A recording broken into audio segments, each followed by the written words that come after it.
আসসালামু আলাইকুম। কেমন আছেন সবাই? আশা করি সবাই ভালো আছেন। আমার কথা হচ্ছে, এই দেশটা ২৪ এসে স্বাধীন হয়েছে।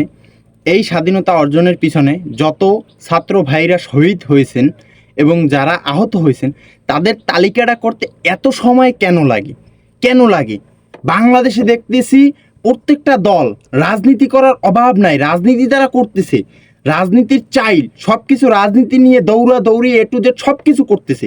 আচ্ছা, এই ২৪-এর স্বাধীনতাটা অর্জন করতে যে কয়টা ছাত্র ভাই শহীদ হয়েছেন এবং পঙ্গুত্ব বরণ করছেন, এদের লিস্টটা করতে এত সময় কেন লাগে? প্রত্যেকটা জেলায় জেলায় এক একটা কমিটি করে দিবে, বিভাগে কমিটি করে দেবে, মেইন কেন্দ্রীয় পর্যায়ে ঢাকায় একটা কমিটি করে দেবে, তাহলেই তো হইতেছে ভাই। এতগুলা মানুষ, এতগুলো ছাত্র দেশে থাকতে, এতগুলো লোক দেশে থাকতে, যারা এই ২৪-এর স্বাধীনতা অর্জন করতে যে কষ্টটুক করছে, যে পরিশ্রম দিছে এবং শাহাদাত বরণ করছে, এদের তালিকা করতে এত সময় কেন লাগে? এত আধুনিক যুগে আমরা পদার্পণ করেছি, তারপরেও আমাদের এত সময় কেন লাগবে? আমরা এত সময় কেন নিচ্ছি?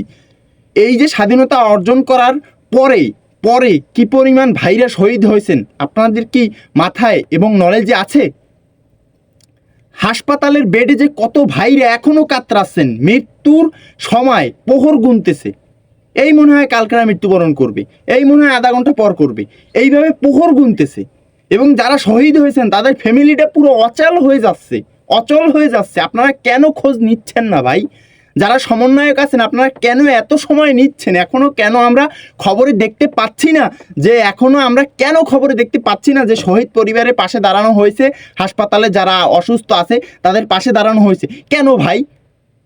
ডক্টর ইউনূস থেকে শুরু করে যত কেন্দ্রীয় পর্যায়ে এবং যারা এই অন্তর্বর্তীকালীন সরকারের যারা মেয়াদে আছে, অনেক উপদেষ্টাও তো আছে ছাত্রী, তারা নিজেরাও তো ছাত্র। অন্য ছাত্র ভাইরা শহীদ হয়েছেন এবং পঙ্গুত্ব বরণ করতেছে, কারো পাও কেটে ফেলতে হচ্ছে, কারো মাজায় গুলি আটকে রয়েছে, কারো গার ভিতরে এখনো গুলি আছে। তাহলে তারা কি ভাই? কাদের জন্য কি করছে? আপনারা কেন এগিয়ে যাচ্ছেন না তাদের কাছে ভাই? লিস্ট করতে এত সময় কেন নিচ্ছেন ভাই?